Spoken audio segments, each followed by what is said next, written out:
Hello friends, जय श्री कृष्ण। मारा kitchen में तमारू स्वागत है। आज આપણે બનાવીશું રાજકોટ फेमस તાવો ચાપડી કે પછી ચાપડી ઊંધિયાની રેસીપી।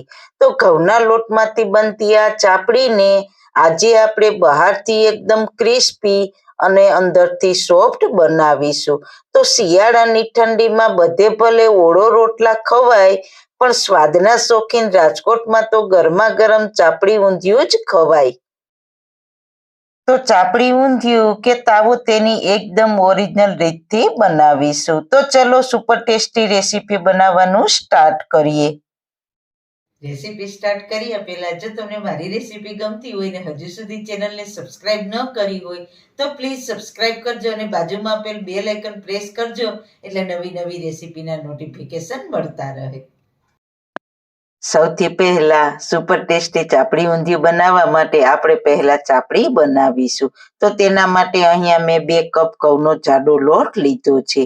તો આ લોટ ઘઉંના રેગ્યુલર લોટથી થોડો કરકરો હોય છે। જો તમારા ઘરમાં કરકરો લોટ ના હોય તો ઘઉંના લોટમાં થોડો સોજી રવો ઉમેરીને ચાપડી બનાવી શકો છો। હવે તેમાં 1 ચમચી જીરું, 1 ચમચી વરિયાળીનો ટેસ્ટ ચાપડીમાં ખૂબ જ સરસ આવે છે। 1 ચમચી સફેદ તલ, સ્વાદ અનુસાર નિમક અને સાથે 4 મોટી ચમચી તેલનું મોણ ઉમેરીશું।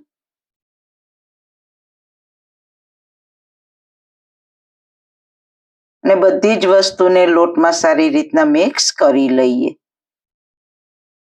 તો ચાપડી એકદમ ખાવામાં ફરસી બનાવવા માટે તેમાં આપણે મુઠ્ઠી પડતું મોણ દેવાનું હોય છે। હવે તેલનું મોણ લોટમાં સરસ દેવાઈ ગયું છે। તો આ રીતના લોટનો શેપ આવે તેવું મોણ દેવાનું હોય છે। તેને ગરમ પાણીથી લોટ બાંધીશું। તો થોડું થોડું પાણી ઉમેરતા જઈશું અને લોટ કઠણ એવો બાંધી લેશું।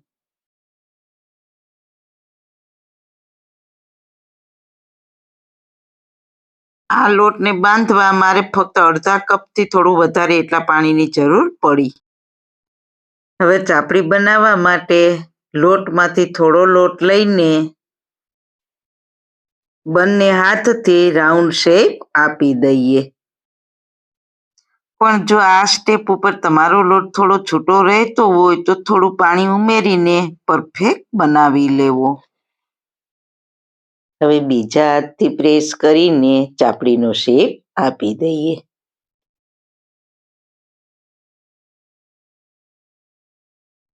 બસ ચાપડીની થિકનેસ આવી રાખવાની હોય છે। તો આ રીતના બધી ચાપડી તૈયાર કરી લઈશું। ચાપડીને તળવા માટે મેં પહેલા જ તેલ ગરમ મૂકી દીધું હતું। તેલ ગરમ થયું છે કે નહીં તે આપણે ચેક કરી લઈએ। તો ગરમ તેલમાં લોટનો થોડો ટુકડો નાખીશું। તો આપણું તેલ મીડિયમ ગરમ છે તો તે ચાપડી તળવા માટે પરફેક્ટ છે। હવે ગરમ તેલમાં ચાપડીને તળીશું। શરૂઆતમાં ચાપડીને સાઈડ ચેન્જ કરવાની ઉતાવળ નથી કરવાની। એક બાજુ થોડી વાર તળાવા દેશું। થોડી વાર પછી આ રીતના ગેસને મીડિયમ ટુ લો ફ્લેમ ઉપર સાઈડ ચેન્જ કરી લેશું અને સારી રીતના તળી લેશું। ચાપડી થોડીક થીક હોય છે એટલે તેને તળાતા થોડી વાર લાગે છે। વચ્ચે વચ્ચે સાઈડ ચેન્જ કરતા રહેવાનું, એટલે બંને બાજુ સરસ ક્રિસ્પી થઈ જશે।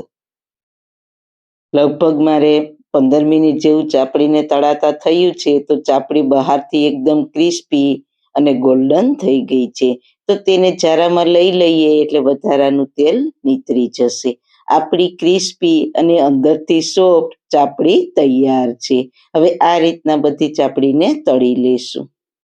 હવે ચાપડી સાથે ખાવા માટે એકદમ ટેસ્ટી તાવો કે ઊંધિયું બનાવવા માટે કડાઈમાં 2 ટેબલસ્પૂન તેલ ગરમ મૂકીશું। તાવામાં તેલનું પ્રમાણ વધારે હોય છે, પણ જો તમને ના ફાવતું હોય તો તમે તેલનું પ્રમાણ ઘટાડી શકો છો। તેલ ગરમ થાય એટલે તેમાં 1 ચમચી જીરું અને અડધી ચમચી હિંગ નાખીશું। અને પછી નાની વાટકી ચોળાના દાણા, નાની વાટકી વટાણા, નાની વાટકી તુવેરના દાણા અને નાની વાટકી વાલના દાણા। હજી તમારી પાસે જો લીલા ચણા હોય તો તે પણ તમે નાખી શકો છો। અને બધા દાણાને તેલમાં સારી રીતના સાતળી લઈએ। જો તમારી પાસે લીલા દાણા ન હોય તો કઠોળમાં તમે સૂકેલી ચોળી, વાલ, ચણા, મગને થોડા ગરમ પાણીમાં પલાળીને પછી બાફીને તાવામાં ઉમેરી શકો છો.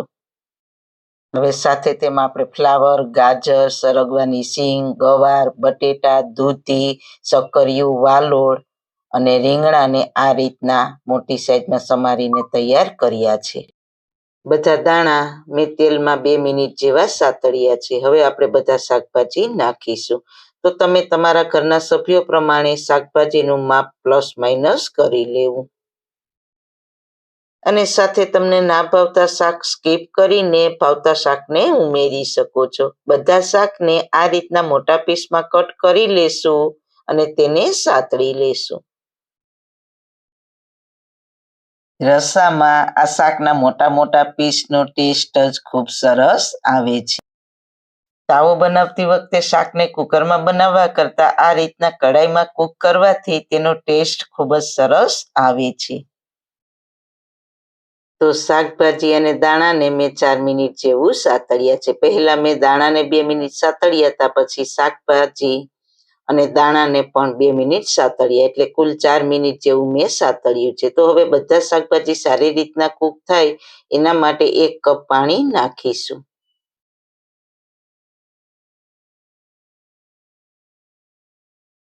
અને ઢાંકણ ઢાંકીને મીડિયમ ટુ લો ફ્લેમ ઉપર કૂક થવા દઈશું.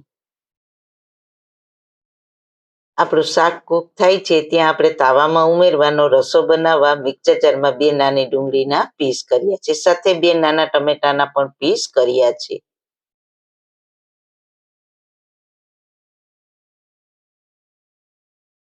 એક ઇંચ આદુનો ટુકડો, 2 લીલા મરચાં ઉમેરીને આમાં પાણી ઉમેર્યા વગર તેની પ્યુરી બનાવી લઈએ. તો સરસ ટમેટા ડુંગળીની સ્મૂથ પ્યુરી તૈયાર થઈ ગઈ છે. હવે રસો બનાવવા માટે કડાઈમાં તેલ ગરમ મૂકીશું. તેલ ગરમ થાય એટલે પહેલા આપણે ઊંધિયામાં ઉમેરવાની મેથીની ગોળી તૈયાર કરી લઈએ. 1/4 કપ ઘઉંનો કરકરો લોટ લેશું. 1/4 કપ ચણાનો લોટ લેશું. તેમાં 1 કપ લીલી ફ્રેશ મેથી સમારીને લેશું. મેં અહીંયા લોટનું પ્રમાણ મેથી કરતાં અડધું લીધું છે. મસાલામાં અડધી ચમચી હળદર પાવડર, અડધી ચમચી લાલ મરચું પાવડર અને સ્વાદ અનુસાર નિમક.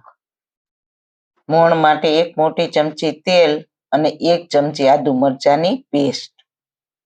મેથીની ગોળીને ખાટો મીઠો સ્વાદ આપવા માટે 1 ચમચી દળેલી ખાંડ અને ચપટી બેકિંગ સોડા. અને સોડાને એક્ટિવેટ કરવા માટે અડધા લીંબુનો રસ ઉમેરીને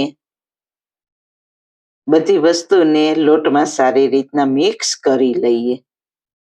હવે થોડું થોડું પાણી ઉમેરતા જઈશું અને મેથીની ગોળી બનાવવા માટેનો લોટ બાંધી લેશું. તો આ લોટ બાંધવામાં મારે ફક્ત 2 ટેબલ સ્પૂન પાણીની જરૂર પડી છે. તો હવે હાથ ઉપર તેલ લગાવીને તેની ગોળી રાઉન્ડ શેપમાં વાળી લેશું. તો આ રીતના બધી જ ગોળી વાળી લેશું અને પછી બધી ગોળીને તળી લેશું. મીડિયમ ગેસની ફ્લેમ ઉપર ગોળી બહારથી ગોલ્ડન કલર થાય ત્યાં સુધી તળી લેશું. તો હવે ગોળી એકદમ ક્રિસ્પી અને ગોલ્ડન થઈ ગઈ છે, તો તેને પ્લેટમાં લઈ લઈએ. ગોળી તળેલા તેલને મેં ગરણી વડે ગાળી લીધું છે. હવે તે જ તેલમાંથી 2 ટેબલ સ્પૂન તેલ ગરમ મૂકીશું. તેલ ગરમ થાય એટલે તેમાં 1 ચમચી જીરું, 1 ચમચી અજમા, 8-10 મરીના દાણા, 3 સૂકા લાલ મરચા, 1 તમાલપત્ર, 3 લવિંગ, 1 તજનો ટુકડો અને અડધી ચમચી હિંગ ઉમેરીને આ બધા મસાલાને સ્લો ફ્લેમ ઉપર સાતળી લઈએ. મસાલાને આ રીતના સાતળવાથી મસાલાની એકદમ સરસ ફ્લેવર આપણા રસામાં બેસી જશે.